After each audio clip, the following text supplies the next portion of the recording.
And I have the honor of moderating this panel this afternoon. Just to remind us all of the big questions that Loretta has put to us for the entire convening. What do we know? What do we need to know? Who must need to know it? Who most needs to know it or have the information?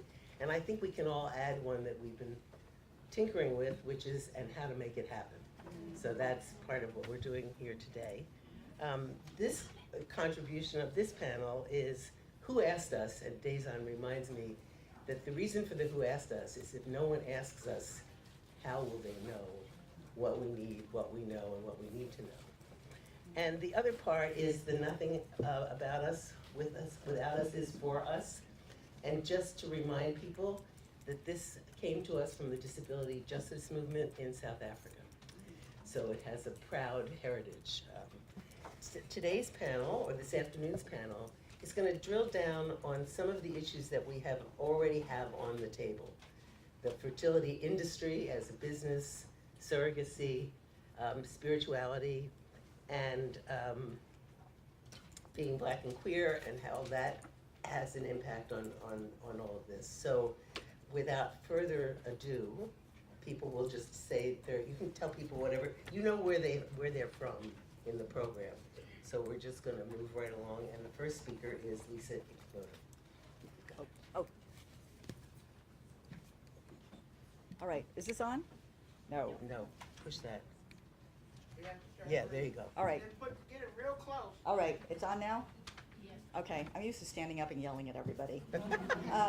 Anyways, I am really grateful to be here and hearing from everybody, so I look forward to more. So I'm going to start with the definition of power provided by Dr. Wade Nobles. Power is the ability to define reality and to have other people respond to it as if it were their own. I'm going to use that as my theme. So the conversations here that I've been hearing and heard about from yesterday are about pulling back the curtains to reveal the scripts or narratives that tell us what we should think about reproductive rights and genetic technologies rather than about reproductive justice. So I'm going to talk about two things with the hope of, you'll join me in pulling back the curtain on these things. I'm going to talk about commercialization. I'll provide one or two examples, and then also about financialization and how they leverage the scripts about race, eugenics, and the other themes and ideologies that we've been talking about to sell and reap profit. So first, probably somebody said this yesterday, but just very quickly, I'm going to make the point that assisted reproductive and genetic technologies are part of a basis of a global industry. In the U.S. alone, it's a multi-billion-dollar industry.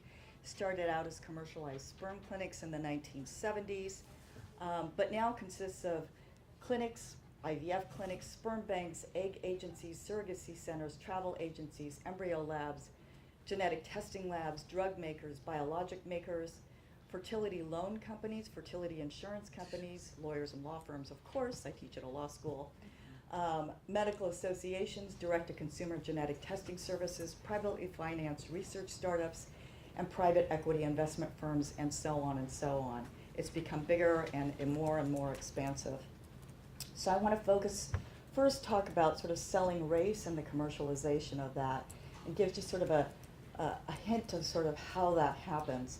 So I think others who've spoken yesterday and today have talked about how if you are an intended parent and you go to a fertility center or a sperm bank or an egg bank, then what you're offered is a list of traits to help you select a donor, as if that's always should be your starting point.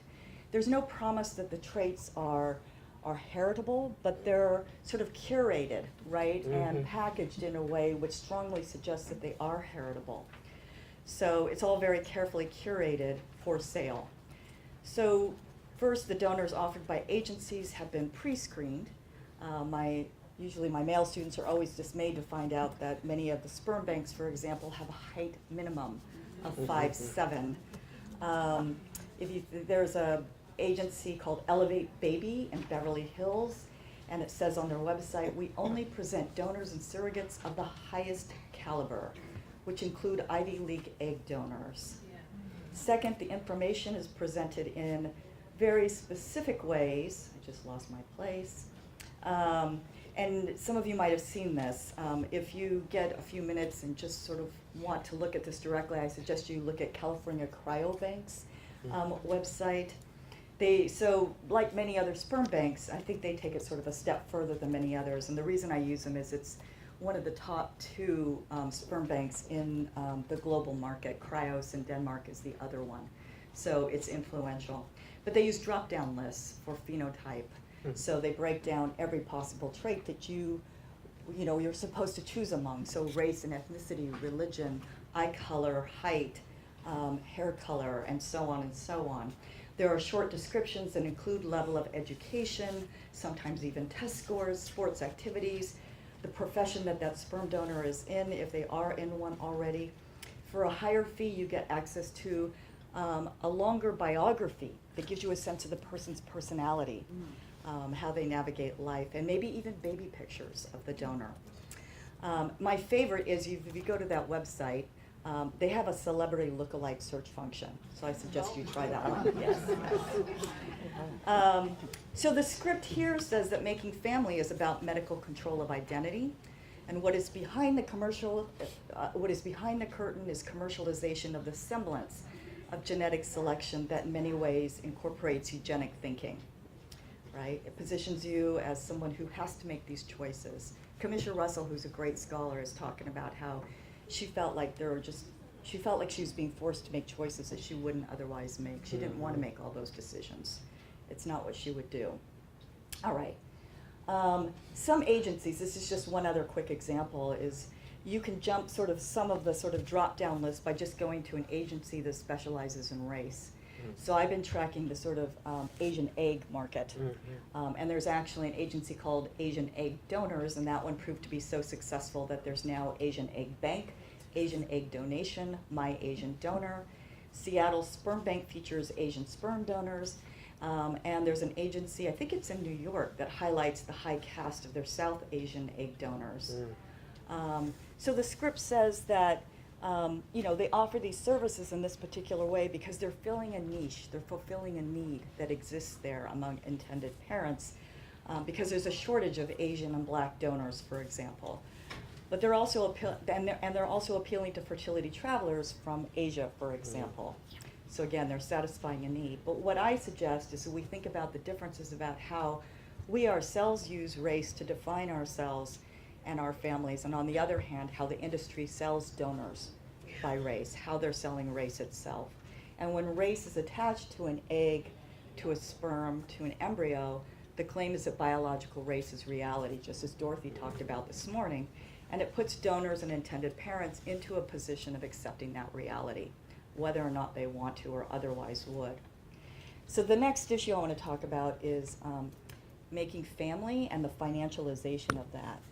So I've been jumping into this sort of world of finance that is not otherwise within my wheelhouse. So for those of you not familiar with what private equity is, so there are these funds, partnerships created by super high wealth people, the tech bros, if you will, who basically acquire ownership. And so there's a lot of news last year, for example, about Steward Hospitals in New York and the collapse of that hospital system. The same thing's happening in the fertility industry as well. So they started out, they've been acquiring clinics. The goal of private equity is to maximize their profit and sell within 5 years. So that means that they're pulling out as much money as they can within a 5-year period, which means they're overselling services. So the studies show that, for example, that you're much more likely to be talked into an add-on service to in vitro fertilization if you're at a private equity-owned clinic, and that has health consequences. It also wastes your money because a lot of those add-on services have no evidence to prove that they have any efficacy in trying to improve your chances of conception, pregnancy, and birth. So there are those kinds of things as well. The industry reports, I've been reading the industry reports, they're written for potential investors, and they highlight where potential market expansion can take place. So gay men are at the top of the list, huge market there according to the reports. Interracial couples, people from countries where ART is restricted or not available. So what they're doing is they're investing, right, in race.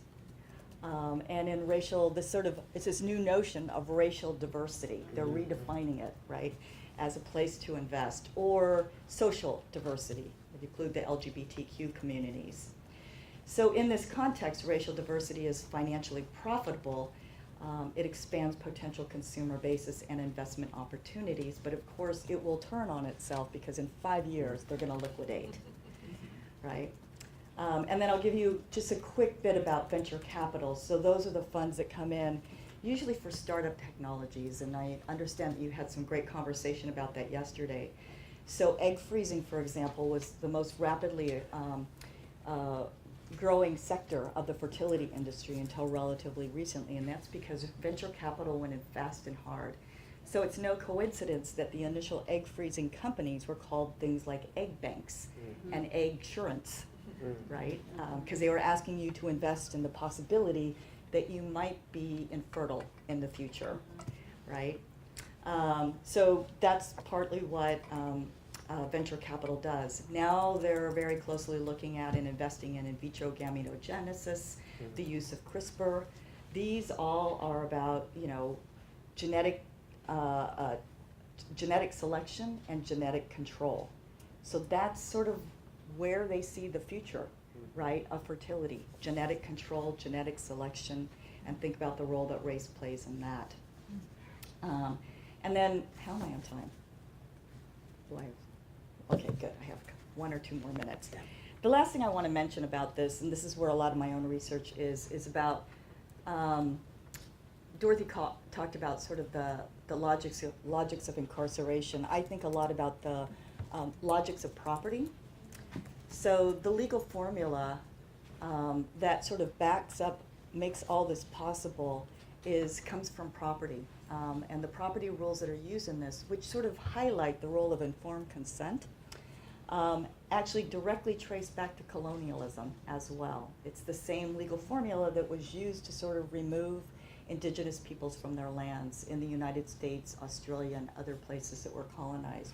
Now they're using it on us to sort of capture and control, right, our genes, sperm, eggs, other reproductive tissues, cells, and organs as well. So we're being disaggregated, right, by cell and then by ascribed race and other forms of identity as well. So as we go forward and imagine what our reproductive futures should be, I'm going to go back to the last panel. I was really inspired by many of the remarks, but I want to think about, you know, what would this look like if we had a love economy instead? Thank you, Lisa. Thank you, Lisa. In case people didn't get it, that was Lisa Ikamoto. And the next speaker is Dr. Tony Fung. Good afternoon, everybody. It doesn't bend, huh? Okay. If you're on, Okay. Yeah. you can Oh, tilt there it goes. yeah. Okay, thank you. You can tell some of us aren't used to using a microphone all the time. Well, thank you to the organizers for inviting me to be a part of this conversation to talk about the religious and ethical implications of reproductive technologies on Black women. I'm excited about participating in this conversation in this way because as I reflect upon many of our collective work across the reproductive health rights and justice movements and the struggle to end reproductive and sexual oppression, the religious right, and reflecting back to what Dorothy said this morning, I refer to, in terms of how we use language, I have started to refer to them with the language that highlights their true agenda and intentions, which is anti-choice, white supremacists, white Christian nationalists. But they've staked a claim in the discourse in a way that centers white supremacist narratives of biological determinism predicated on the systemic implementation of strategies to increase the planet with as many white wealthy people as possible and to decrease the population of Black, Indigenous, and people of color by any means necessary. So I'm glad we are bringing in the religious and ethical considerations early on because it provides the opportunity to include the perspectives of female Christian and social ethicists of color like Dr. Grace Gow and myself and others who can offer insights about the ethical and moral implications of reproductive technologies. As we address the critical intersection of religion, ethics, and science, specifically how advanced reproductive technologies affect the bodies of Black women and birth-capable people, this discussion is not merely academic.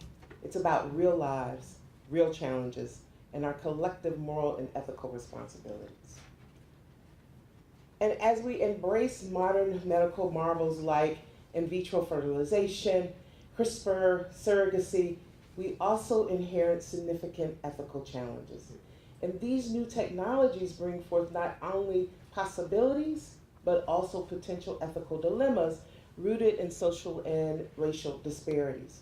And these disparities often manifest as limited access to new technologies and a continuation of historical injustices.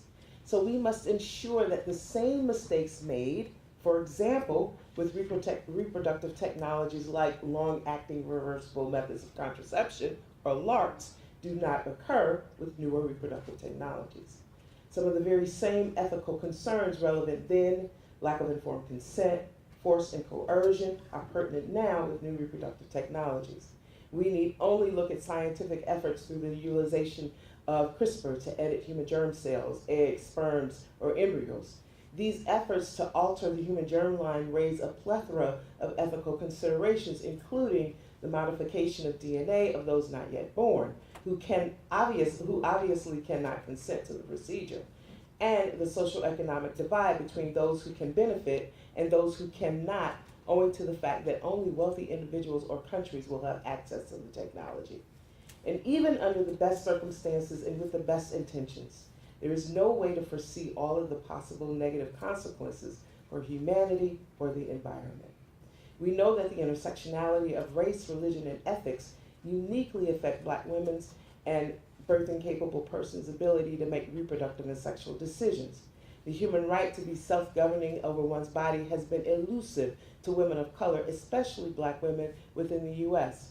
While Black women and birthing-capable people are not homogenous groups, the relationship of the U.S. to Black women's bodies particularly has historically been one of control and ownership over our sexuality and reproduction through the enslavement, punitive welfare measures, the erosion of governmental safety net supports, and violence by governmental and other private actors.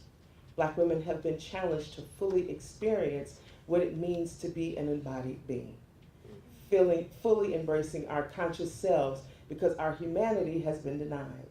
Womanist Catholic theologian M. Sean Copeland relates the body and its inscription within a theological anthropological context that examines the relationship between the social and physical body.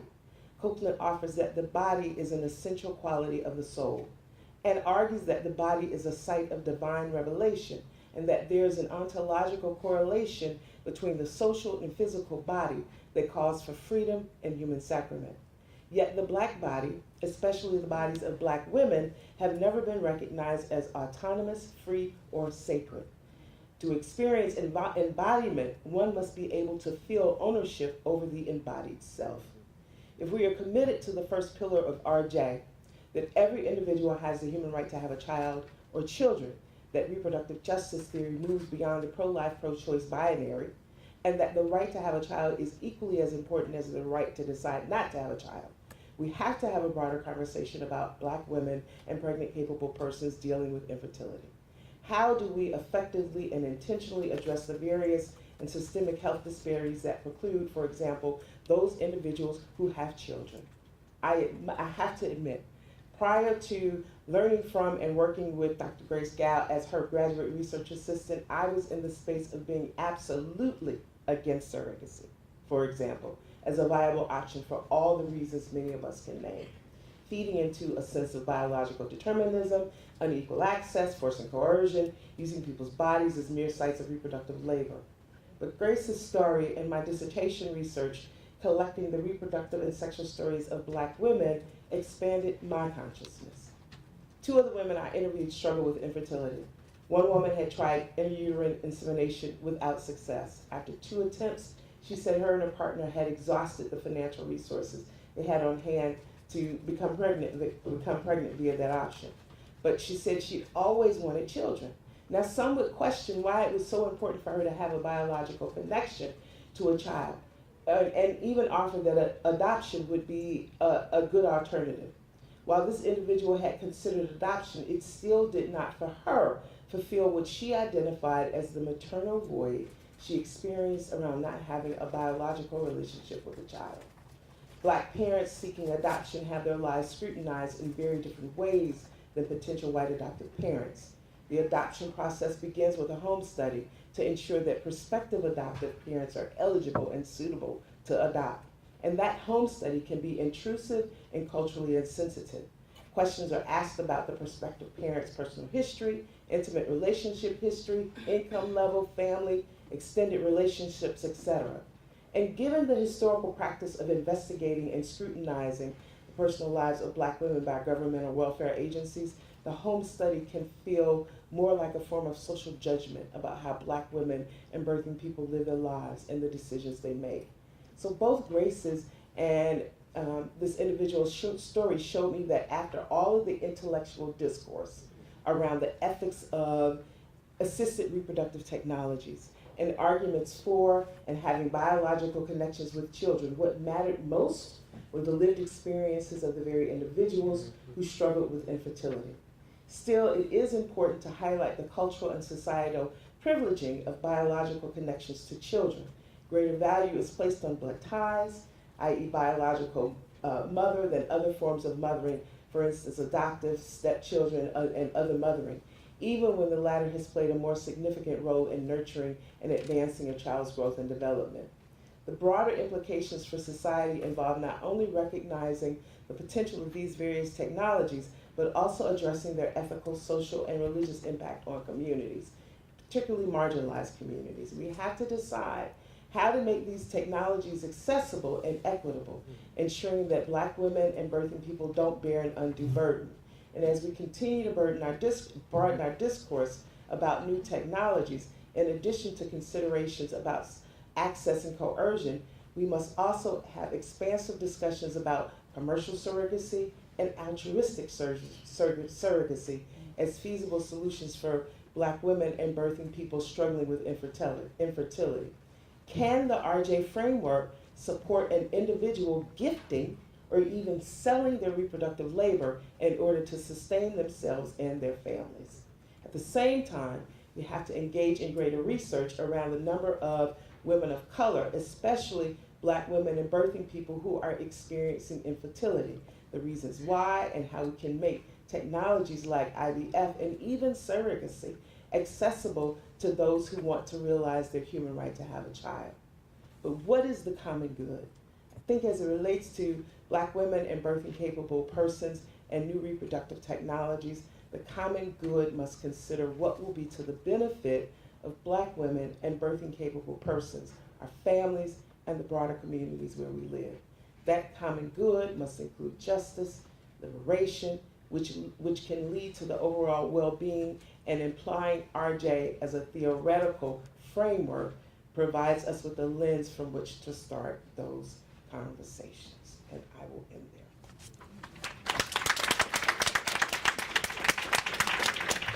Thank you, Dr. Bond. The next speaker is Dr. Daisy DeMompo. Hi, everyone. Can you all hear me? Yes. Hello. I'm Daisy DeMompo.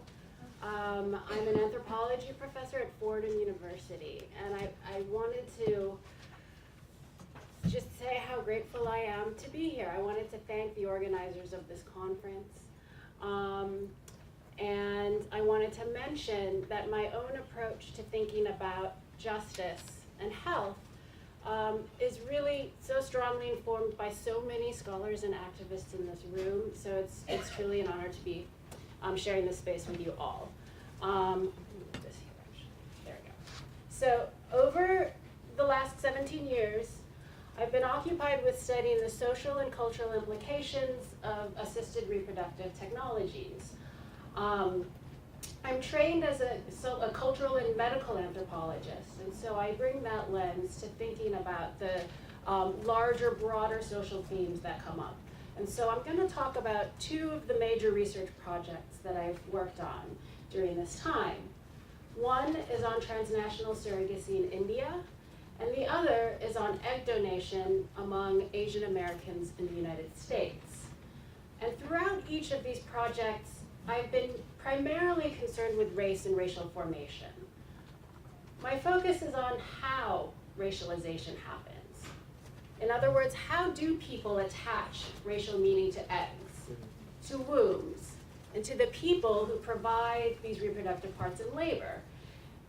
Here, my goal is to understand the fine-tuned ways in which racialization processes bolster biogenetic understandings of race, and consequently reinforce social hierarchies and marginalization. Attention to these processes is critical and reveals how reproductive technologies are entwined with broader systems of racial formation and racial capitalism. And I take this approach because in thinking about what kinds of reproductive futures we want to imagine, we need to understand how we got here. What makes the extraction and dispossession of human reproductive labor even thinkable? And so I'll start with some observations drawn from my work on transnational surrogacy. These are based on fieldwork that I conducted in Mumbai, where I conducted interviews with intended parents, Indian surrogate mothers, doctors, Indian egg donors, and white egg donors from South Africa. And throughout this study, I came to focus on how people developed racial reproductive imaginaries to make sense of their surrogacy arrangements. These imaginaries shaped how surrogacy relationships unfolded, how they gave meaning to the different actors involved. And so what are some examples of these imaginaries in practice? Indian doctors, for example, frequently constructed commissioning parents as wealthy, white benefactors and saviors. Consequently, constructing them as more vulnerable to being taken advantage of by surrogates who they constructed as untrustworthy, scheming figures. Throughout this study, intended parents and doctors racialized surrogates as the archetype of the scheming, deviant, low-caste woman. Alternately, these constructions alternated with constructions of surrogates as noble objects to be rescued. Both of these constructions, I argue, reinforce Orientalist ideas of India and Indian women as fundamentally other, backward, or unruly bodies to be controlled, while positioning at the same time intended parents and doctors as saviors and benefactors. And so these processes, these moves of racialization, reinforce racial hierarchies and divides between the global North and South. They also allowed doctors to justify their practices which disempowered surrogate mothers, privileged intended parents, and played a significant role in how surrogates themselves experienced surrogacy. For example, surrogates were routinely disempowered in their contract negotiations. They had very little opportunity to negotiate their payment. Many of them told me that they were not allowed to meet directly with their intended parents, which disadvantaged them obviously and made them more vulnerable when it came to negotiating payment and other terms of their contracts. Surrogate women's bodies suffered over-medicalization as well, so there were many health and medical impacts of these racialization processes. By constructing poor surrogate mothers as a racialized social group, necessitating social and medical control, doctors justified the excessive medicalization of surrogate women's bodies. As a result, virtually all surrogates I interviewed underwent C-sections, whether they were deemed medically necessary or not. Sometimes they were carried out to meet intended parents' travel schedules. During pregnancy, their bodies were heavily policed, with payments tightly linked to their body's performance. For example, a certain subset of surrogates told me of how their payments would be cut if they knew they weren't if they didn't gain enough weight in between their regular checkups. So they told stories of having to tie rocks and stones, for example, on the inside of their saris to try to avoid these diminished payments. These practices normalize the hierarchies that position surrogate mothers as inherently at risk. They also erase surrogates' own concerns and diminish their control over what happens to their own bodies during pregnancy. After I completed this study and published my book, Transnational Reproduction, in 2016, I decided I wanted to explore more deeply questions around race, value, and capitalism in the context of egg donation, as I saw that in their quests for parenthood, many of the intended parents I interviewed were much more concerned about the background of their egg donor than the surrogate mother. And they were especially focused on egg donors' racial identity and phenotype, especially skin tone. And so, for many of the reasons we've already heard about today in different talks on egg donation, I decided to focus on Asian egg donation in the US, as Asian Americans are the fastest growing minority group in the US, the group most likely to seek third-party eggs for their own pregnancies and whose experience have been relatively understudied in the literature so far. Now, in the US, the egg market is clearly tiered.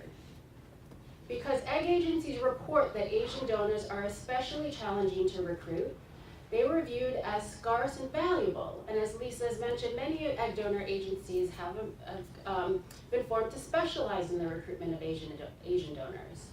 These agencies offer Asian donors increased compensation, some of them explicitly upwards of $100,000.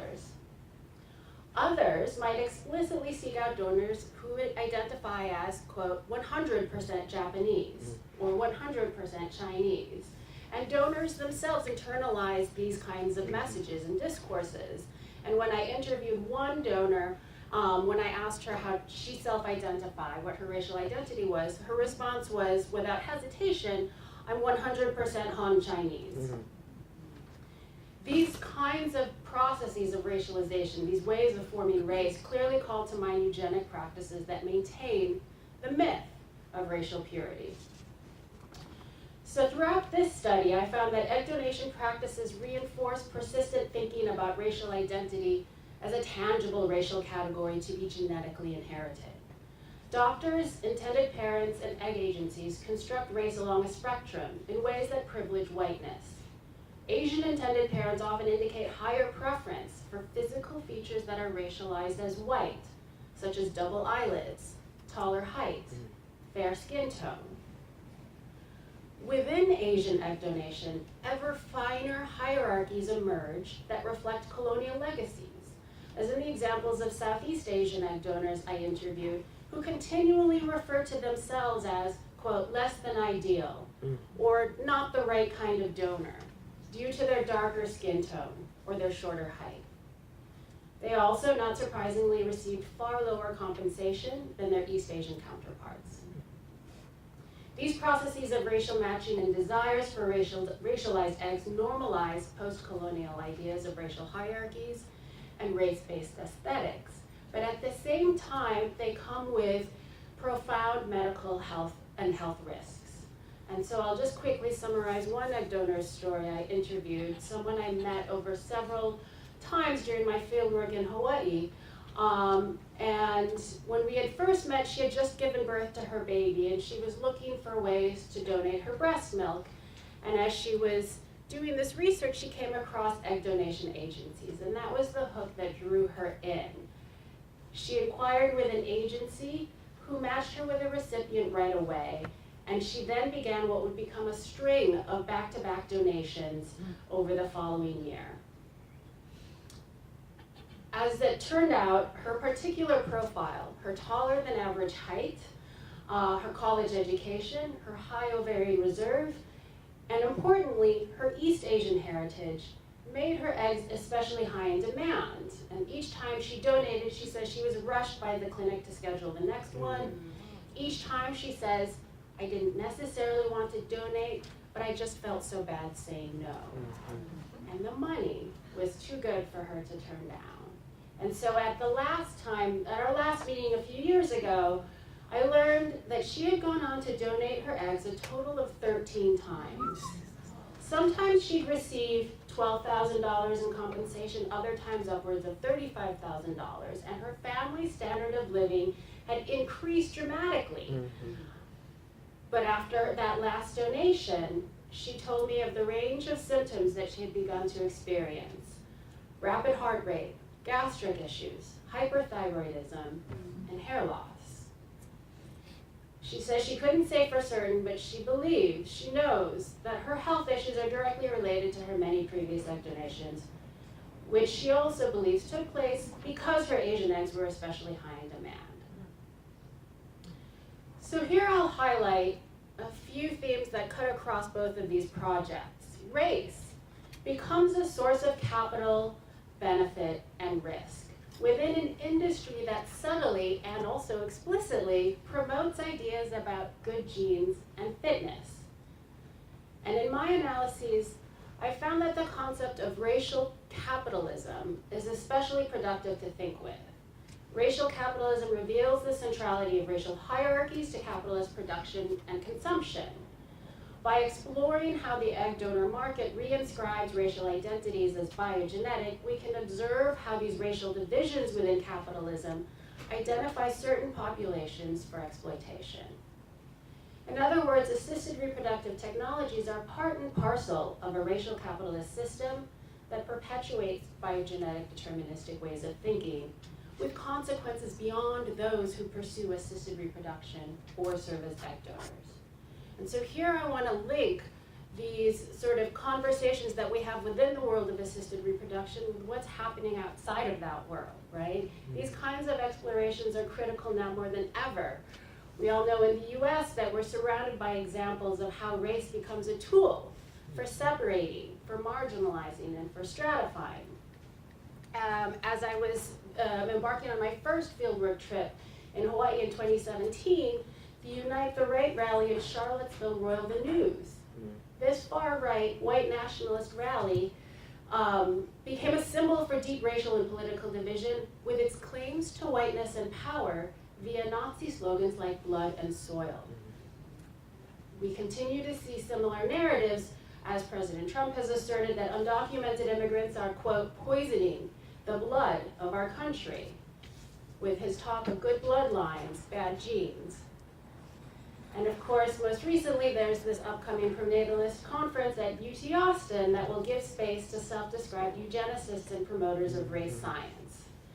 So we see here clear similarities. What I want to connect are those similarities in the kinds of discourses that we use around both egg donation and assisted reproduction and white supremacy on the other hand. Both have troubling and deep roots in the history of American eugenics and racial science, which assume that humanity can be controlled through reproduction by promoting desirable emotional, physical, and intellectual traits.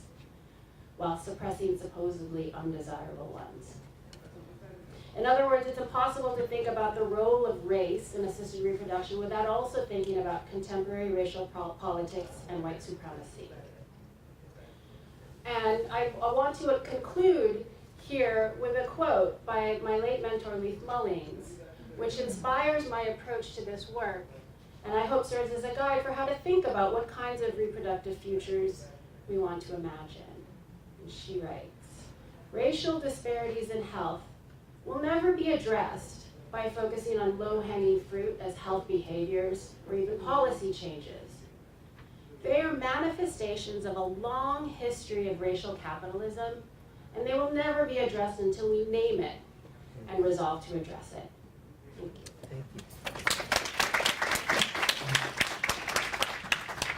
Thank you, Daisy. And our next speaker is I'm conferring a doctor on you, Dr. Robin Adams. All right, what's up, y'all? How y'all doing? All right. I feel like this was just a perfect introduction because a lot of my work is dealing with what is the future of reproduction, but particularly looking from a Black queer lens. And so to get to your issue, Dr. Tony Vaughn is dealing with ontology. Where do we form our language? My work is entitled Black Queer Being, Knowing, Feeling as Discursive Terrain for Reimagining Reproduction. So what does it mean to look into Black feeling, Black emotion, Black understanding of our experiences as a site for reimagining reproductive health and rights? And so I am a Black non-binary trans-masculine person, friend, multi-hyphenate artist, community sustainer, and Black queer feminist health scholar. And I name all those positionalities because it's what guides me to my work. One, from the fact that I am a queer person, and so I came to that understanding. In fact, when you Google Black queer reproductive justice, there's 4 papers that come up and 2 of them are mine. No, so it's a seriously undeveloped and wholly missing narrative. So we see a lot of work talking about Black maternal health, queer health, but not the intersection of those conversations, which is really important because when we think about the theorizations that came from Horton Spillers and Mama's Baby, Papa's Maybe, C. Riley snoring Black on both sides, we understand the intrinsic relationship between this conversation of gender, sexuality, and race. But what my work tries to do is take those theorizations and look like, how can they be applied empirically? What does it mean to take those perspectives and add them to the scientific exploration of reproductive health? I named community sustainer because I do this work in Texas. I choose to do this work in Texas. I choose to work at a Texas university where I myself am criminalized. My first semester doing this work, I had a meeting with the Assistant Attorney General, and he said, what is this work about Black birthing people, right? And so I say community sustainer from doing work initially in Flint, Michigan, and understanding the impacts of white flight.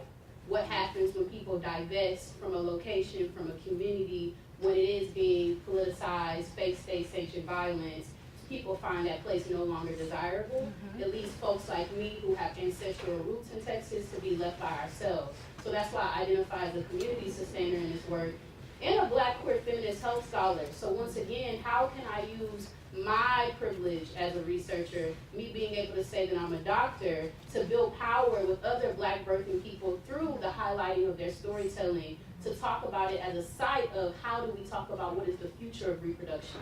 And then also I come into this space as a full spectrum doula, right? So how do I wear more than one hat? How do I leverage what I heard somebody say, the badge that I can get and say I'm Dr. Adams in this space without people questioning it and still think about the practice of this work.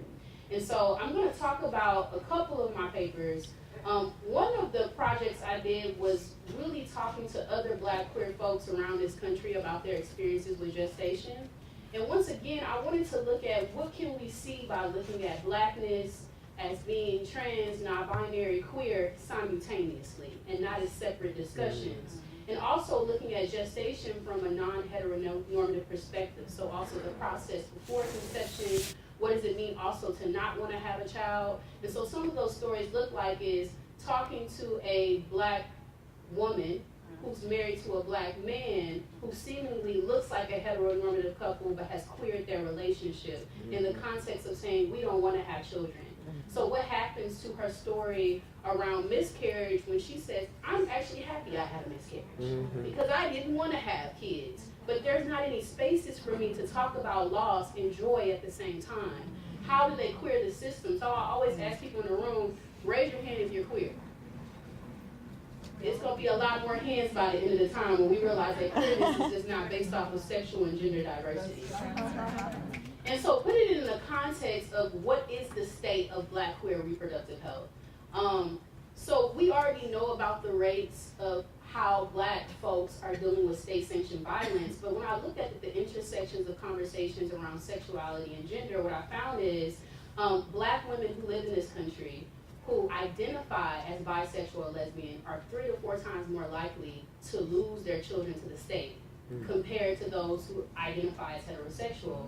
And so when we look at the context of why, it is because they are telling these Black women, you can't afford to have your children, but 40% of us live below the poverty line. And that is not our fault. It's the ways that we have been erased from systems, not even in research, but in societal structures as a whole.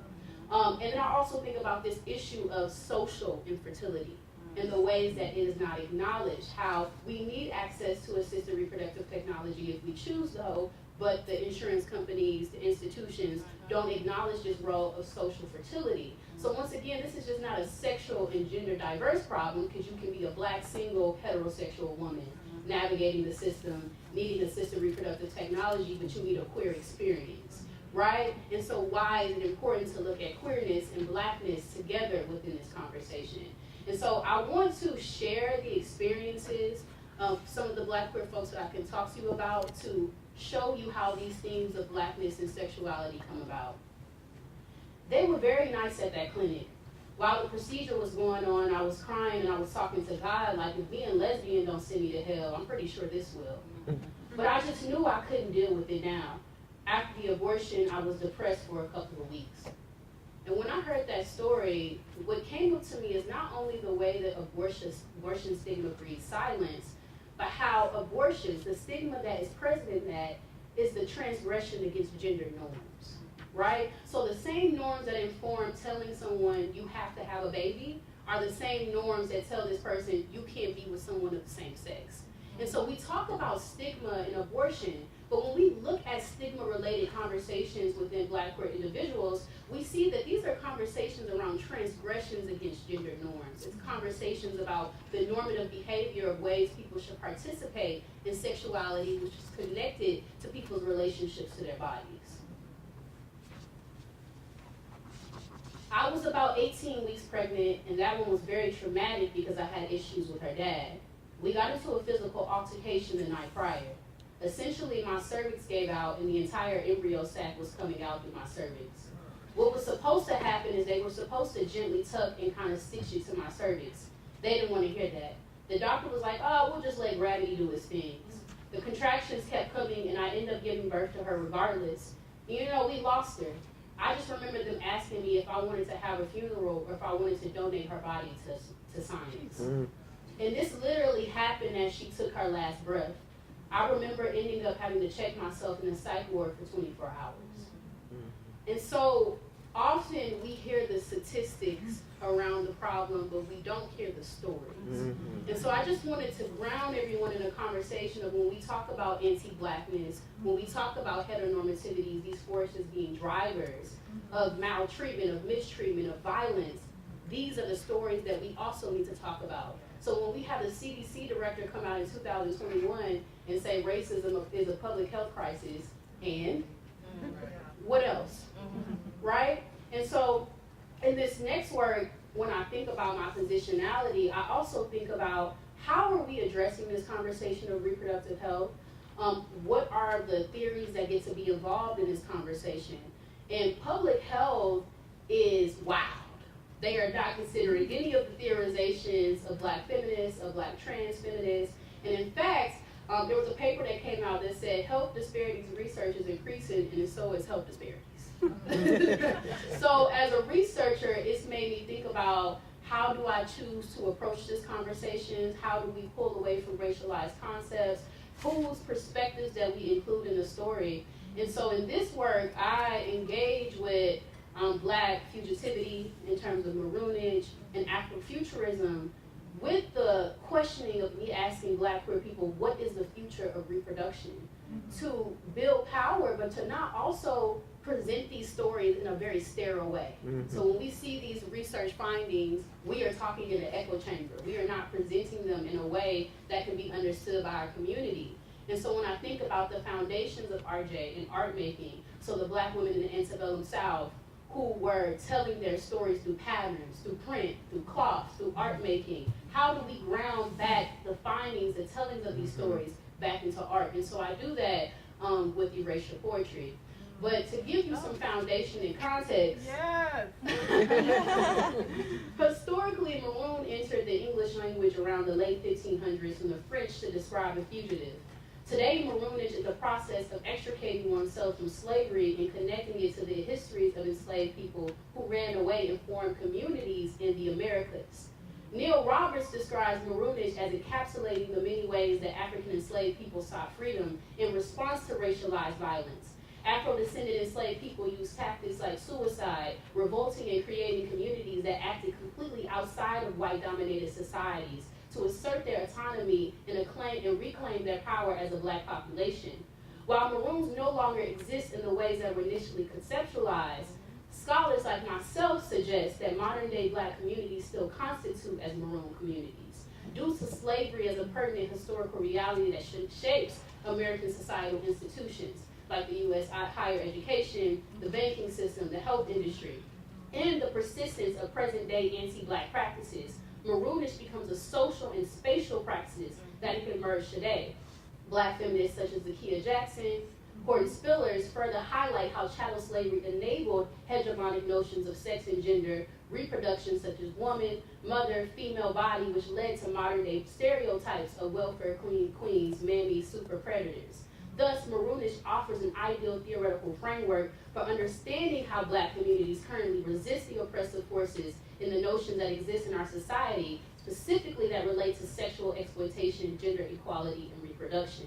And so when I think about that, I think about the ways in which we can separate our stories without white involvement or benevolence. So what does it mean for our stories to exist, for us to untether family-forming stories from these institutions, and even the ways that we choose to present these stories as researchers to move away from those practices. And so I'm going to highlight a couple of poems when I ask Black queer people, what is the future of reproduction? The world is a picture-perfect life. Life is not perfect, nobody's perfect. People have emotions, they have feelings, they have thoughts. Abortion is not talked about, miscarriages are not talked about, the trauma is not talked about. They don't want to keep the baby. There's no talk about mental health, no talk about physical health. Every woman, every case, every situation different. Don't judge me. Judging me and just being critical with your opinions. That's why the world is so damaged. For me to flourish, I just gotta do me. Mind your business, the business that makes you, because my business is not gonna make you happy. Everybody mind your business. If it's popsicles and lollipops, you need to go over there with popsicles and lollipops. I'm doing it, and that's what the world needs to do. So getting at this issue of autonomy, of on the simple practice, mind your business. If I want to do what I need to do, I should be able to do what I need to do. And then another one is the ways in which Black queer folks are asking for a reimagining of conceptions around parenthood and motherhood. I have to trust he's going to be in an environment of people who want to see him for him. He has to be very inspirational, strong, unapologetically Black. Let him be who he is. It doesn't take a man and woman to have a baby. Stop putting people in boxes of what families are. We're going to have to continue to fight. He doesn't need a dad. He just needs loving people, a community in his life to build him up. It takes a village to raise a child. You have to start to let more women live in their truth. We wear men's clothes. It doesn't take away our right to reproduce. I love to see more people in society accepting of all women to be respected. And Earth, I want to see it grow. Let's be honest here. We know the truth about our stories and that everyone doesn't have the same. Some women choose to be with women. Everybody has a difference. I want to feel comfortable. I'd rather feel comfortable, you know? And so when we think about reconceptualizing these understandings of parenthood, it also is dealing with the intersections of what we have around gender performance. So when this partner says, yeah, I want to wear men's clothes, and I also want to have a baby, we're looking at a site in this storytelling that is ontological, right? And so how do we create new understandings around our current conceptions around gender and sexuality, and subsequently, who gets to reproduce? And so I'll share this last question that really leans into the last panel of the basis of community and why it's important. My imagination is community-based. It's important that communities organize, we take care of each other. My perfect world is communities and everyone's involved. Community-based physicians, community-based trades, cross-community trade. That's what we got technology. The benefit of technology is to be more in connection. In a perfect world, you call the neighbor down the street to come help you watch your baby. Make sure you stay healthy. It should be communal. My dream's lots of village, filled with a bunch of herbs. You wake up when you want. There's fruit on trees. The sun is our friend. A life where you have power. Conversations need to be rooted in reproductive justice, building community to help you raise your child. And so leaning into the importance and value of community, but also in these ideas of queerness. Because if we live in a society that sees blackness, queerness, abortions, miscarriages, and conversations related to sexual health as deviant, it creates a system where all these issues are misunderstood or missing as a normal occurrence in society. And so this is the basis of my work. I do want to highlight also what it takes to do funding in this work. What does it mean to get away from the state level funding, federal level funding? Within the past 6 months, I've been able to get close to $100,000 in privatized funding to do this work, all the way from Amherst College to the Mellon Foundation, right? And so people are still paying to do this work, but we have to divest from these systems that we see as the state trying to have these conversations when the state is also responsible for killing us. And also being able to wear many hats and have this conversation in many spaces. And so for Black Maternal Health Week, I'll be partnering with the National Library of Medicine to do a training on what it means to think about the future of reproductive health, particularly from a Black queer lens. And lastly, I am so happy to be with y'all. All right. Thank you.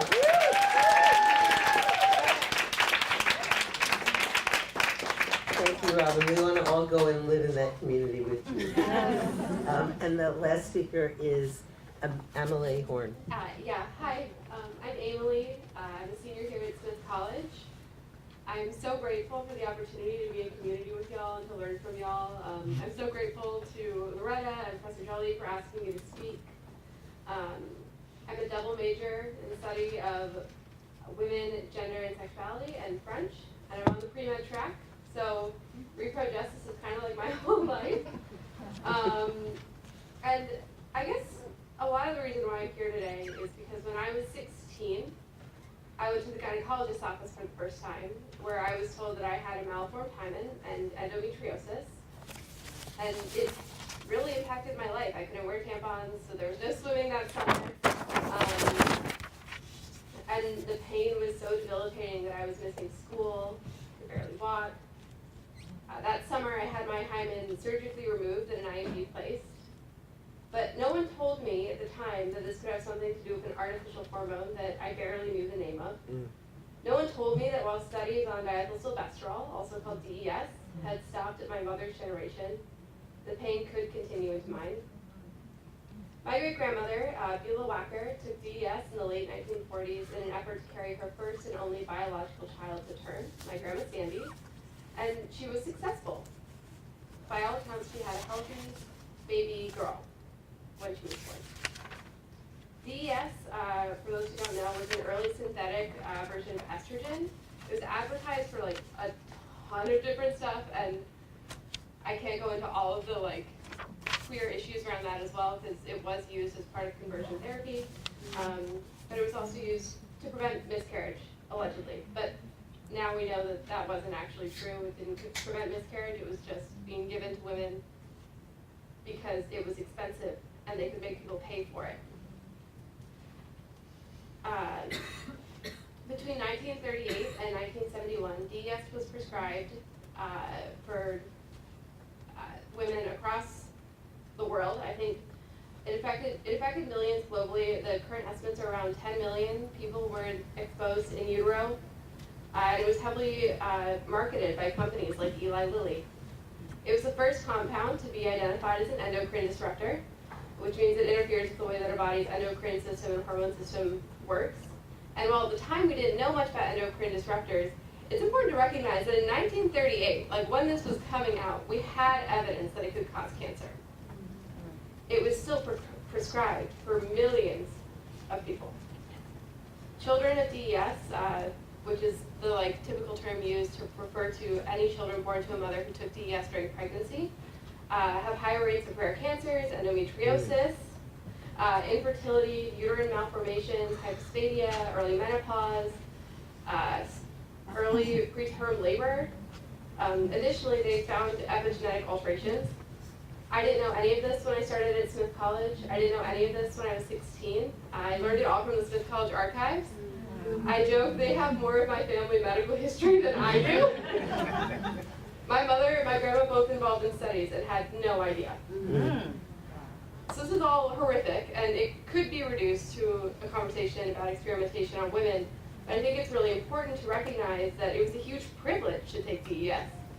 That sounds super expensive. And while white women were being given these experimental fertility treatments, Black, Indigenous, and Puerto Rican women faced forced sterilization and were used in unethical birth control trials. The story of DES can't be told without looking at the experience of women of color during the same period, including, which I'm sure many of you are familiar with, the 1956 birth control trials in Puerto Rico by Drs. Pincus and Rock, who dismissed side effects of the pill and targeted intentionally poor women of color. They advertised it as 100% effective while dismissing very serious side effects like strokes, nausea, dizziness, headaches, and so much more, because they cared about fertility and not the women that they abused. Like the doctors in DES cared about fertility and not the women who were affected, or their children, or their grandchildren, or their great-grandchildren, because we still don't know what those effects are. This dynamic is not a coincidence. It follows what Angela Davis noted in her essay, Racism, Birth Control, and Women's Rights.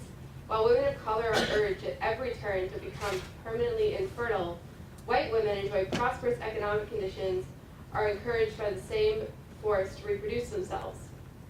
This stark contrast illustrates how positive and negative eugenics have been used to control different populations.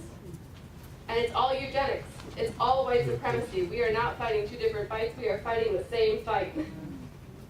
And it illustrates why it's imperative to recognize that resistance to both positive and negative eugenics needs to go hand in hand with a push for reproductive justice, because we can't have reproductive justice if we don't have informed consent. If we're experimenting on women, if we're viewing them as disposable in the name of having children or not having children. In my family, this impact is still felt today. My grandmother was born with a tipped uterus. My mother has what her gynecologist called one of the worst cases of endometriosis and abdominal scarring following a C-section that she'd ever seen. So I guess that's one for the books. And both my grandmother and my mother are part of an intergenerational study on exposure. I'm not. I haven't been able to find even one study about my generation. This is a total abdication of responsibility. We know hormone exposure in utero can have effects on epigenetics that are passed down, like children who are born to mothers who experienced the Dutch hunger winter, like we have that documented. We know that DES caused effects in 2 generations, and we know that these effects included epigenetic effects. We do not have research to determine which any of these were passed down to further generations, which is transgenerational transmission, which would be a huge deal for a lot of us. For me, it might mean changing the schedule in which I get pap smears. And I'm not the only person who's concerned. I first heard about this and I was like, maybe I'm crazy. I was like, maybe there's a reason why there isn't research on this. Maybe I am just overseeing things. I mean, I'm an undergrad, right, y'all? I'm not a biologist. I've taken genetics classes, but that's, that is what it is. But I found a 2021 literature review by Dr. Pilar Zamora-Leon, a professor in the Department of Preclinical Sciences at Universidad Católica del Mal in Chile, who made basically the same argument, which is more cohort follow-up studies are needed to establish if DES effects are transgenerational. Even though DES is not currently in use, its effects are still present, and families previously exposed and their later generations deserve the continuity of research studies. My siblings deserve the continuity of research studies, and so do I, and so do my cousins, and so do the millions of other children who might be living with these effects but have no idea. This reproductive irresponsibility begs the question, how can we trust in an ethical reproductive future when we haven't accounted for our reproductive past? I would argue that without full accounting for our first forays into assisted reproduction, we risk repeating eugenesis patterns and doing intergenerational harm. The history of DES is directly tied to modern concerns about reproductive technologies like IVF, which remains accessible primarily to the wealthy, like DES was to my great-grandma, which further reinforces systemic inequality based on race and class and who has the right to have a child. Additionally, technologies like egg donation lack the longitudinal studies that help us understand their long-term effects, a similar oversight which contributed to the tragedy of DES. As I look at my own reproductive history, it's clear to me that if we want a future rooted in reproductive justice, we need to first address reproductive injustice. The fact that most people in this room likely have not heard much about DES, and I know that none of us, because I ain't seen it, have seen any further studies about generational impacts, is a real cause for concern as we look at these brand new technologies.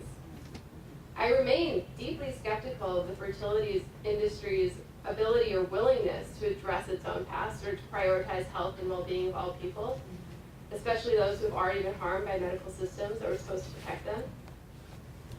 If we aim for a future rooted in reproductive justice, we must address these historical injustices and advocate for comprehensive research and policy reforms, because there's nothing new under the sun, but we're all here to make new things.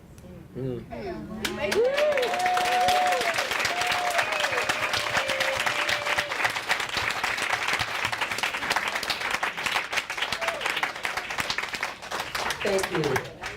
And thanks to all of you. Can we have a round for everybody?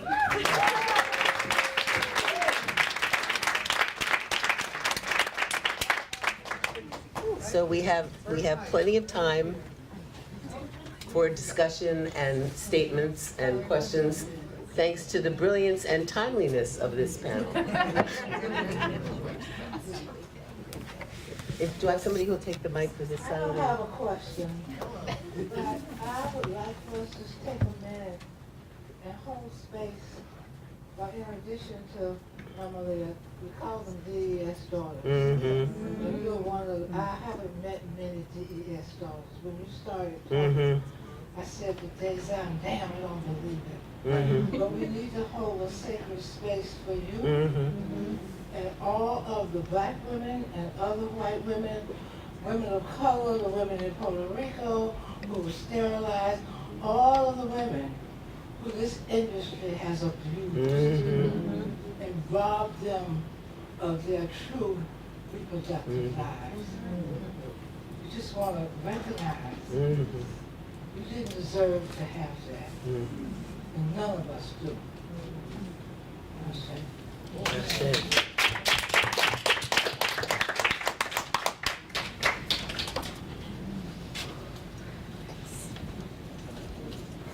Hi. Thank you guys for all of your work. It was really interesting. I'm only going to ask one person a question so I don't have a million. Emily, I want to say thank you for what you were talking about, because I have never heard of DES in my life. And I have a fairly, what I understand, I'm not a medical person, fairly similar condition. And I just wanted to add into that, like, I have no idea. Like, my great-grandmother is passed now. I have no idea if she took DES. I have no idea. She lived in the Netherlands. I have no idea how to find out whether she was on DES. And then I want to add into that, like, in my own experience, when I first went to the gynecologist as a kid, as a teenager, I was just handed birth control pills. I don't know if anyone else has had this experience. So it's just like, oh, you're sexually active? Here, have birth control pills. And I was on them for a year before another doctor told me, why did she put you on that? It's like ruining your body. It's making everything much, much worse. And I was forced to have to do physical therapy as a kid, which I now understand is a form of trauma. But anyways, I guess my question then is, like, how do we handle the fact that, like, we need to do this research, and so much of that information that we need is lost at this point, and we don't even know how it's, you know, those conditions that might be coming from DES is being, is interacting with other reproductive technologies. Yeah, absolutely. So one thing I want to say is that it's exceptionally hard if you don't have like a family story. It's exceptionally hard to know if you've been exposed, in part because DES is actually put into prenatal gummies sometimes, which is like, yeah, I know, crazy. Because it wasn't patented, so it was able to be sold under hundreds of different brand names. Jesus. In some ways I'm more fortunate because I do have the exact like information, but even getting like, figuring out why my great-grandmother was prescribed DES specifically, I can't find it. Like, the records, once you get that far back for medical stuff, can be really hard. So there is that. In terms of follow-up study though, they have my mom's contact information. You know, like there are other women who they have their contact information. I would argue that it's entirely possible. It's just expensive to do follow-up studies, which I think is a large part of the reason why it's not being done. It's difficult. It would take time and man-hours to track down people's kids. I want to speak to your experience going to the gynecologist for the first time, because I totally relate to that. And I appreciate you saying that. I think it's really important to recognize how traumatic that first experience can be. I ended up with an IUD because I told them, I was like, okay, the arm thing totally freaked me out. I was like, I know I'm going to be messing with that like it's a fidget, so you shouldn't give me that. And I wasn't sure that I'd remember to take a daily medication. So I was given an IUD, which later led to a lot of scarring because I ejected it, which your body can do, and they do really minimize that for like, in terms of risks. I think it's really another conversation to be had in this reproductive justice space as we're building these new technologies and as we're prescribing them to children. I think there needs to be a much bigger conversation around informed consent and around what educational standards are, in particular when dealing with minors. Yeah. I don't know if that helps. Yeah. It's entirely possible you have DES exposure.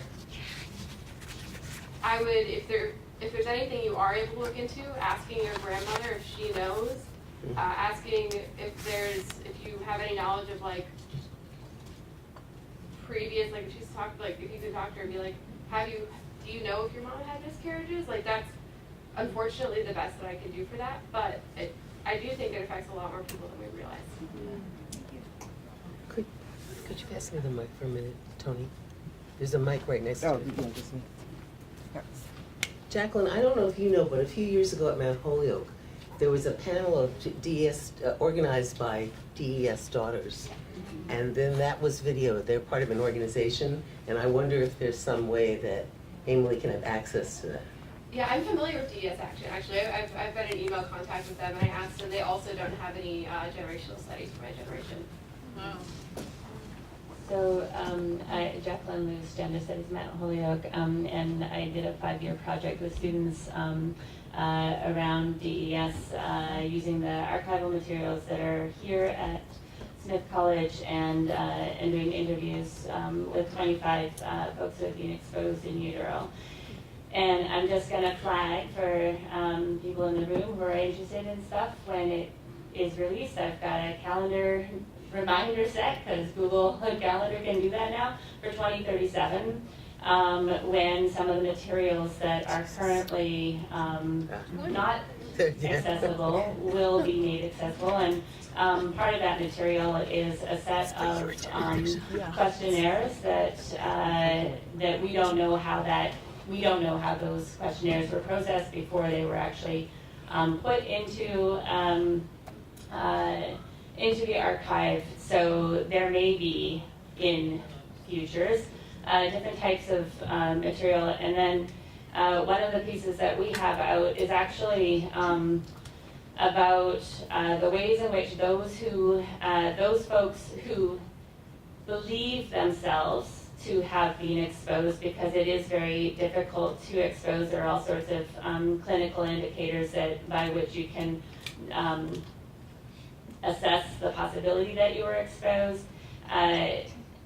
We talk about the ways in which people narrate their understandings of what the risks of additional exogenous hormone exposure is throughout life, right? So if you think that you were prenatally exposed to a synthetic estrogen, how do you think about the use of other hormones at different points over the life course? And so it's an interesting thing to think about in terms of what you're saying, that you don't actually know whether you were exposed unless you have direct stories, and you don't actually know all sorts of other things. So how do you kind of assess this? And then to your point about follow-up studies, there were long-term follow-up studies with the funding being removed, and as we know, websites disappear. So if there is anything that I can offer that I have now archived, I am absolutely happy to do so. I'm also happy to see where videos are, and there's and some of my stuff is also available online. I would love that. I've seen actually a lot of the stuff that is available online of your stuff. I've read a lot of it. So I appreciate you and all the work that you do.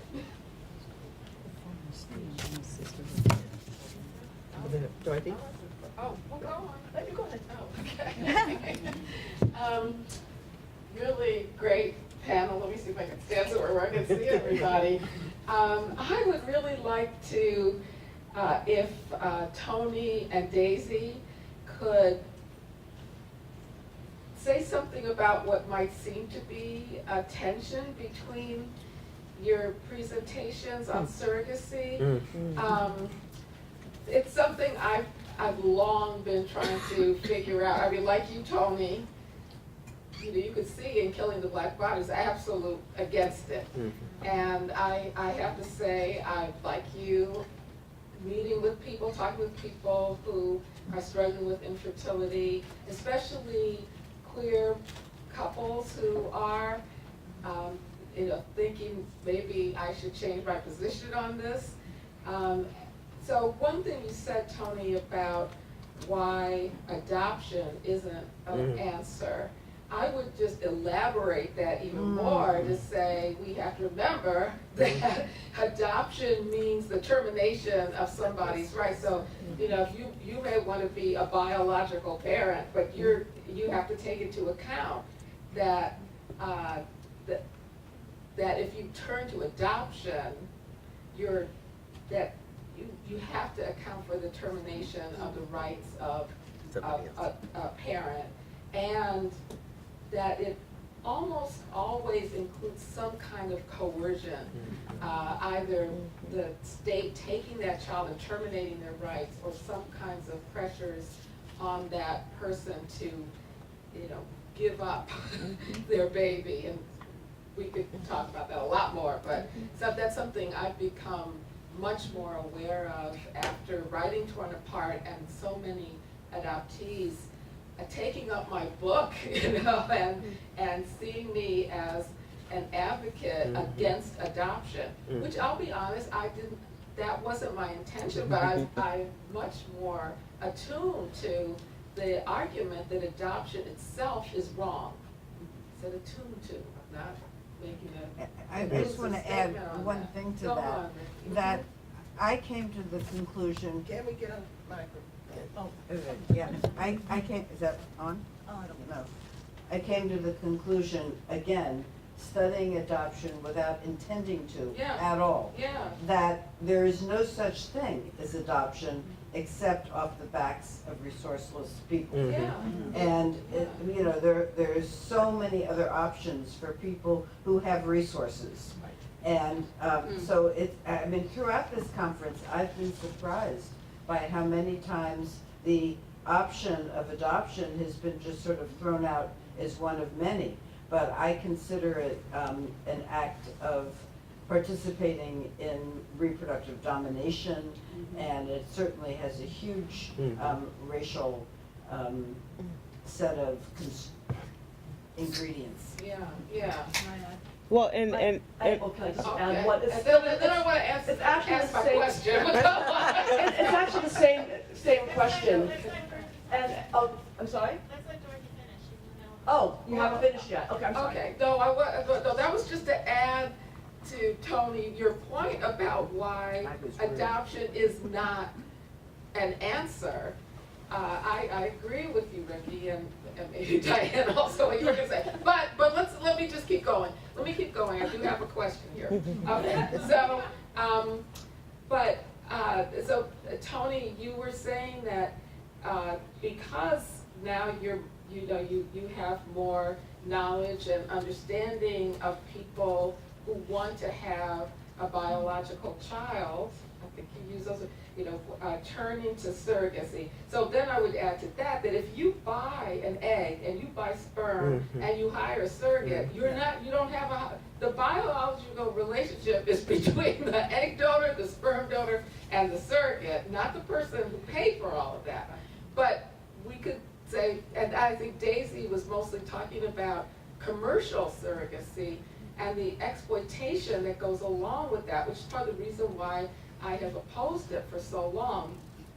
All right, so then I asked myself, is there something inherent in surrogacy that is exploitative and wrong? That's the question I have for the two of you, because it seemed like, Tony, you were saying, no, there are ways to engage in surrogacy that aren't exploitative and oppressive, and Daisy was emphasizing the exploitative and oppressive aspects of it. I just wondered if you both could speak to that. Okay.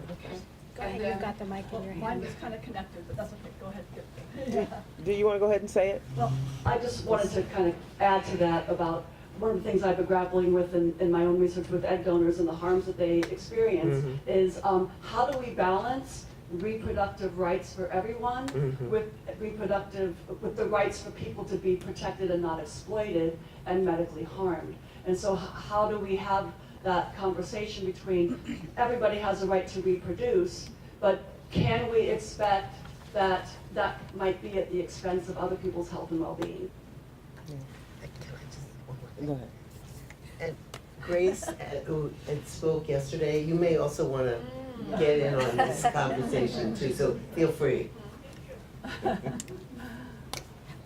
Now I forgot what I was going to say. Well, I think two truths can exist, right? Yeah. I think the point that I'm trying to get at is that if we say we support all four pillars of the RJ framework, the right to have a child, not have a child, parent to children one has, and bodily autonomy and sexual pleasure, right? Just as we say we would support that individual engaging in sexual labor to sustain themselves, so how do we say, oh, some options are okay, but this option right here isn't okay? And kind of going in along the lines of what Robin was saying, we have to, so are we saying we're closing off options to people to do what they deem to be in their own best interest? I don't think that that's what we're saying. I do think we're raising important questions around, biological determinism, and is it, it's an important question. Is it necessary? Is it critical for someone to have a biological connection to their child? That's not for me to answer, I guess is what I'm saying. As I remember the interviews I did during my dissertation, in hearing the stories of the Black women who said they were literally emotionally suffering because they could not have a child. That to me was important. That was huge because it, for me, felt like they were undergoing some sort of spiritual trauma. That they said they didn't feel whole, they felt a void. So who am I to question what it takes for them to fulfill that spiritual void, is all I'm saying. I'm saying, yes, we have to always be applying the lens of, interrogating the potential harms, just as I, said when LARCs came out, that we need to jump ahead of it now and be having the conversation. But I do think that we need to open up our thinking, which is why I said, at the end of the day, we can intellectualize this all day long, but this is about people's lived experiences and the trauma that they're going through every day. And so as a Christian social ethicist, I feel like that's my part of my job, part of my task. What I should be thinking about is, what does it take to make people whole? Because for me, reproductive and sexual justice as a theoretical framework is about recognizing people's humanity and thinking about what does it take for people to be whole and to live whole lives and to live lives of self-worth and dignity. So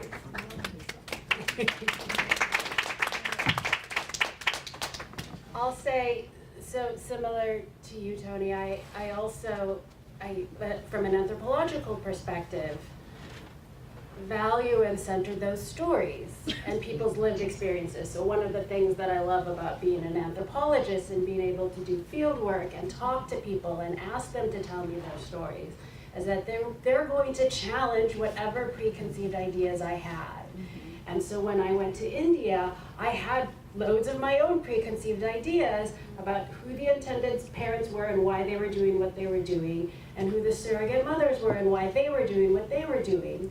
And all of their stories, they challenged that, right? I found empathy where I didn't expect to find it with certain actors who were involved in the industry. And so it forced me to think with deeper nuance.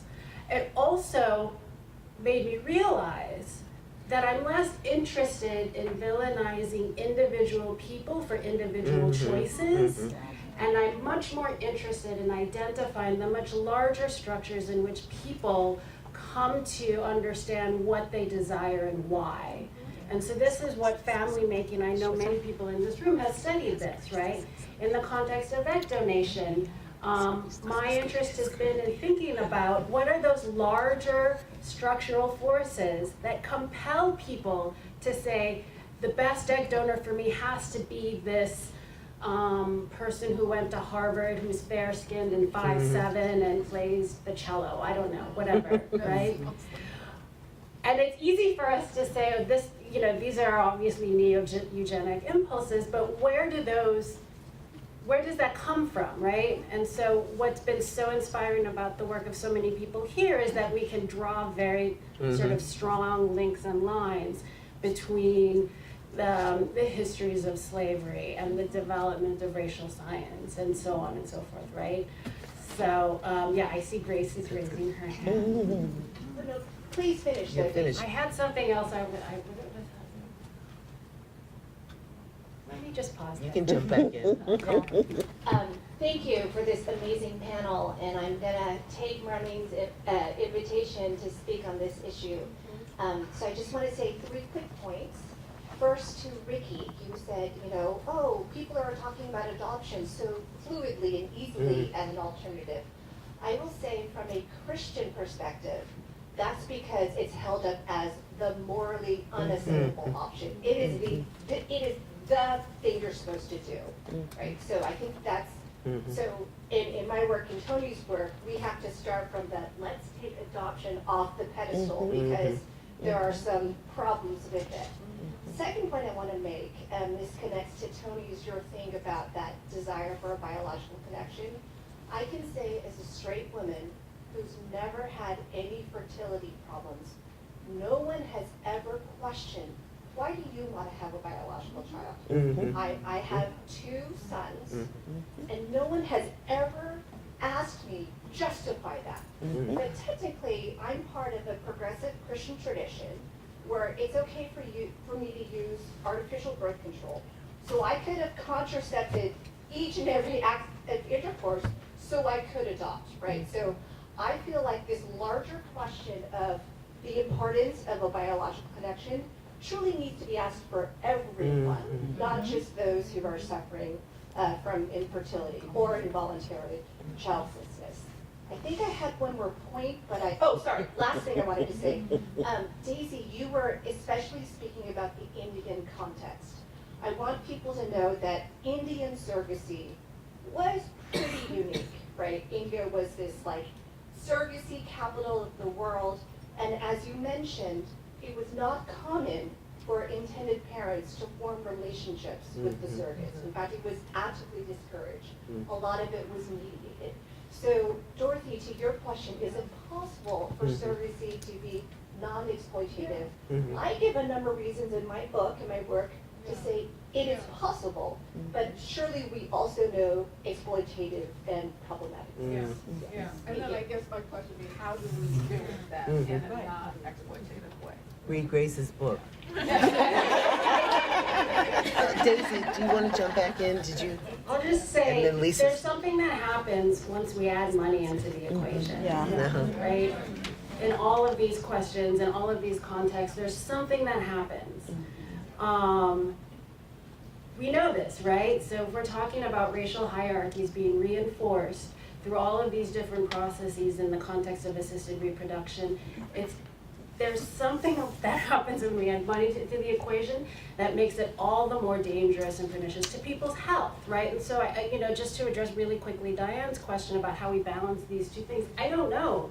I don't know that that's the goal that we should be working towards, right? I think this is what I'm trying to imagine, right? Is there a way to think outside of this idea of how we can still continue to make all of these technologies available? Do we want to make them more affordable? Is that what we want? I mean, or do we want to legislate everything until it's, I think again about Leith Mullings, right? Is if we can make so many policies, but what are they really addressing? And so that's what I'm here to hopefully sort of brainstorm with everyone. What does that look like, right? Please. Thank you.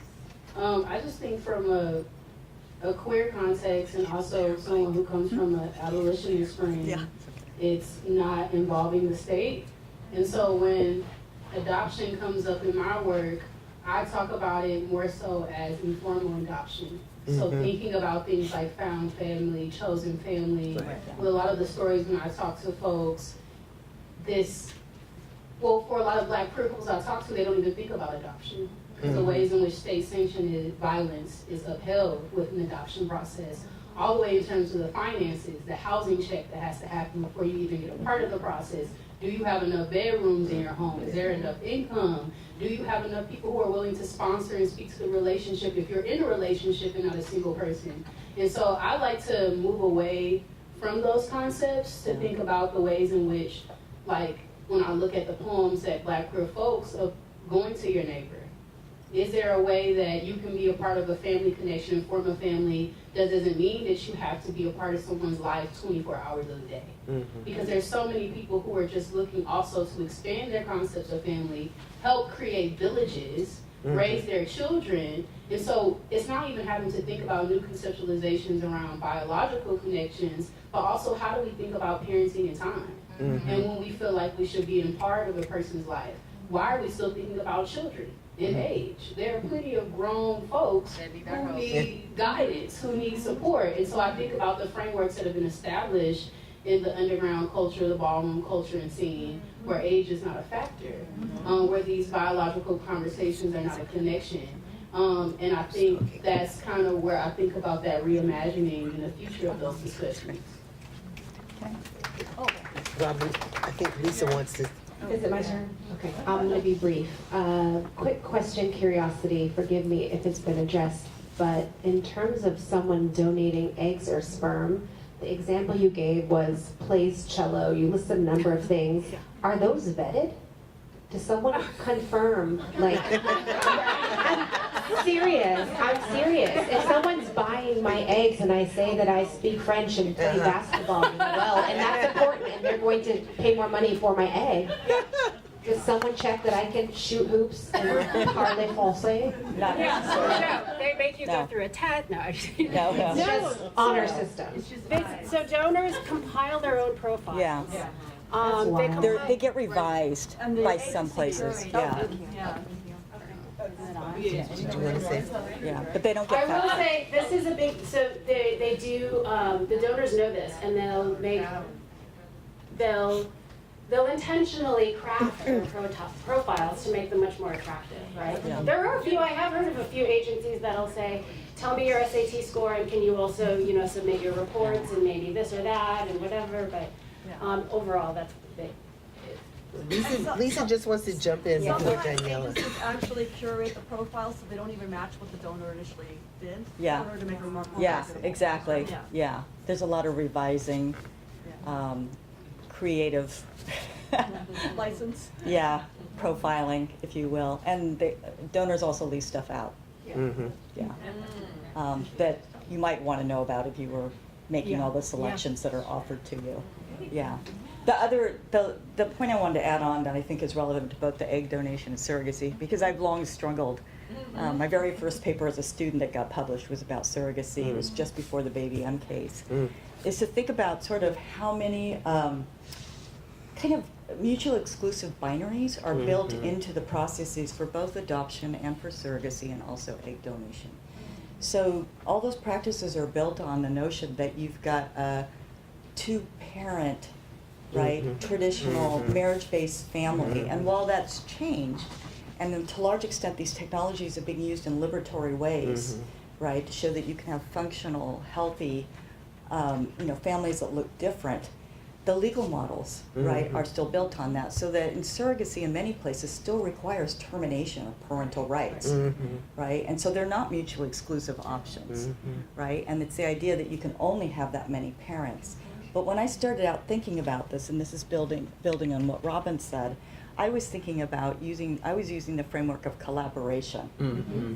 And of the stories that I've heard and experiences that people have shared with me that have convinced me to think, surrogacy can be done in healthy, affirming ways. They were outside of the legal and commercial context, right? Just in the ways it suggested. People who got together, two gay men, two lesbian women who decided to live on the same street and raise the child they had together, right? And so maybe they don't have sort of the luxury of having law intervene if and when they need it, and maybe they run the risk that law might intervene in very negative, pernicious ways, right, if somebody flags them. But in the meantime, it's been 30 years, and they have a beautiful family. That's great. Thank you. So Daniela and Lynn, or Lynn and Daniela, I just wanted to add to the conversation, I think to Dorothy's earlier question about adoption as always problematic. And just like you kind of unpacked it in terms of surrogacy, I think they are so parallel.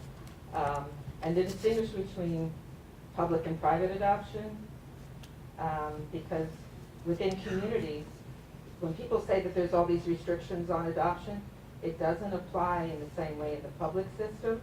As a parent of two adopted children from the public system, where when I first and it wasn't about infertility, I was choosing to adopt because I had directed a program to keep children with their mothers because of the substance abuse criminalization, and knew that some children ended up in the system because the parental rights had already been severed and we couldn't help those families. So I knew those children existed. So when I had the only planned pregnancy I ever had, I lost. It was ectopic. And I spoke with my then partner, married husband, and said, why don't we adopt? There's these children who linger in the foster care system. And so that child was in our home before that pregnancy I lost would have come to full term. And I say this to say that those programs that were eliminated in New York City that were comprehensive, you can imagine a family getting all the support they need with public dollars from the child welfare system of New York City, 20 programs. And the one I directed had a visiting nurse, a substance abuse counselor, a case manager, a parent aide, and I used Bell Hook's Sisters of the Yam to design the program with 18 FTEs supporting women of color in Harlem. So I know it can be done the way Robin described, even with public dollars, until Giuliani became mayor and said, but the 2 children, one birth mother was HIV positive. She chose, in the event of her death, who would raise her children from her church community. And sadly, the mother, after my daughter was adopted with that family, changed her mind. What was called a failed adoption. And that's how she became our daughter. My son's birth mom used multiple drugs during her pregnancy. He was born with withdrawal from methadone and other substances and perfectly healthy. Apgars were where they should be, and he's always been a physically healthy child, but he was traumatized in the foster care system at 2.5. So I've seen both sides of it. What happens when you keep children with their families and provide them the support they need, and the trauma of being adopted, even with a loving family, which was very challenging because my then husband and I didn't agree on parenting and a whole bunch of issues. And I won't go into all the details of mine, but I just want to point out that there are differences. So when people say that you can't think about how you're going to adopt, is that when we first contacted the agency, again public, they told me there was a 10-year wait list to adopt a child. I don't know what they intuited about me, but they must have assumed I was a white parent looking for a white healthy infant. And so when it's infertility, people want babies. They don't want 2 and older. They don't want black children.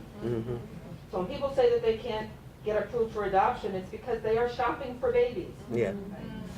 And the only restriction when they ask you a lot of questions for us was, can I care for this child with my busy schedule? So there were things. I did have criteria, which I wouldn't have had with a child that I gave birth to. But why do we do that in adoption or surrogacy? You follow me? So we do it all the time. And they ask me even what skin tone I wanted my child to be. And I had people when we adopted our daughter who said, why would you adopt a child who doesn't look like you all? So I mean, it's very complex. It's very nuanced. But when we say that adoption it's very complicated because we make it so. I'd rather not have to have been in a position to adopt a child if that child could have been with, both children could have been with their parents. But I'm glad I have been there for my children too. Like we can hold space for both of us. And how many of our communities, like Robin described, are willing to step up and fill that for everyone who needs it, you know, collectively and the way it was always done. We know about play cousins and play, you know, we were doing that in our communities, and we continue to do that. But we don't lift that up in the same way when we talk about once you make it, again, a business. And again, there were no criteria. Single parents can adopt from the public system. You don't have to pay thousands of dollars. All the people who want you to adopt aren't lining up to pull children out of the foster care system or eliminate the foster care system. She wants it. They've been waiting, so she said, can you go ahead? Okay, so Daniela and Emily and over here. Okay, I'll be very brief. One of the things is I'm like hearing the questions posed and also folks talking on the panel is I'm also curious, I'm just gonna like, drop the nugget, is just like how much of this is actually rooted in Western notions of kin, and like how much of this, like what could be learned and reclaimed if we actually revisited some of our indigenous knowledge systems and our indigenous kinship systems. Because I come at this from like a Pueblo, an Asleta, a Gui perspective, where surrogacy, like we have all these terms now, right? Like surrogacy, and there are adoption and like these assisted reproductive technology, like all of those are like what we would consider like new things, right? But they're actually not new. And so we had an entire knowledge systems, kinship systems that made space for not just a Western patriarchal understanding of what a family is, right? And so I'm thinking about the introduction of birth certificates, right? What, like so many of my community members, that's where it starts. Is the coming to, when the nurse comes in or whoever comes in, you have to have that birth certificate filled out. And what does it mean if they want to not have that tracked, right? You can't not have a birth certificate. And that's the first imposition solidly of a Western notion of kin. And so how do we reclaim our indigenous kinship knowledge, our indigenous kinship systems? And so I hear like all of these things, everything that's been discussed so far, right? And what would, I feel like a lot of this is actually the work of detangling those systems and recentering and reclaiming our ancestral systems. I think that's why I use the term village as an ancestral term and really pulling from the book Spas and Bumfusome, which is the spirit of intimacy, ancient teachings in the ways of relationships, and pulling from that ancestral indigenous knowledge of thinking about the concepts of villages, the concepts of trusting your neighbor. Now, of course, I'm using neighbor because of the context in which we live, of when I hear partners say, in my world, I could go down the street and ask my neighbor, can you watch my baby? Where we don't need moms and dads, we need villages. Right. And so when I talk about that, I'm speaking from a concept of indigenous practices. I'm speaking of, which this book is really a really good book of spirit of intimacy, because it also talks about the factors and ways we look about age in terms of like a westernized concept. So like, my mom was raised where she slept with her grandmother all the way until she was 18 years old. I slept with my dad when I moved to Michigan, and me and my dad, so it's like, we are embodying those concepts and trying to work through that decolonized perspective of even how we think about intimacy in its role in family forming, intimacy in its role of raising children, what is considered even a child, and the age restrictions we put around that. And so I really want to uplift your point that this conversation is taking place, and also as a practice that is rooted within reproductive justice and how we think about these concepts of family forming. Yeah, absolutely. Sorry. Thank you. I'm sorry, but we've just gotten they're playing that music. So there were two more there, and then Tony's been waiting to say something, and then that's it. Thank you. We talk about ancestors, but also about just in terms of the historical ways we did African families.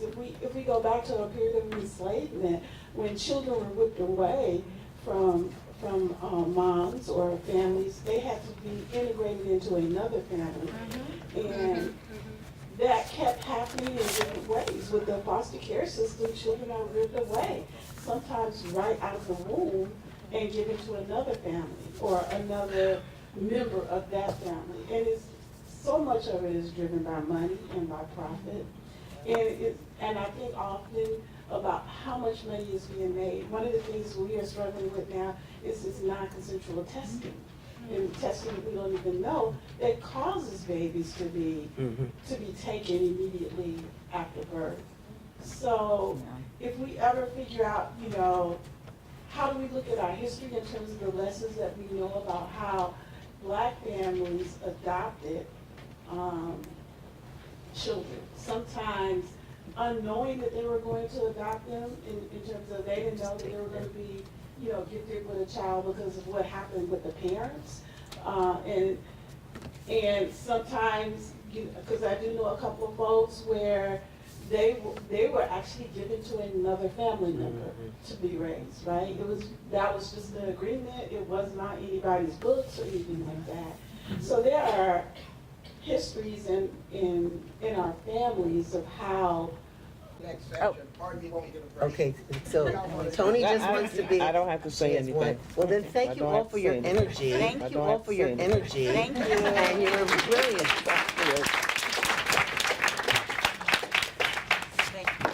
Sorry. Until 3 o'clock, but we have 8 Alexis Pauline Dunn coming at 3 o'clock by Zoom, so please I see, okay, so that's why she's. Yeah, that's I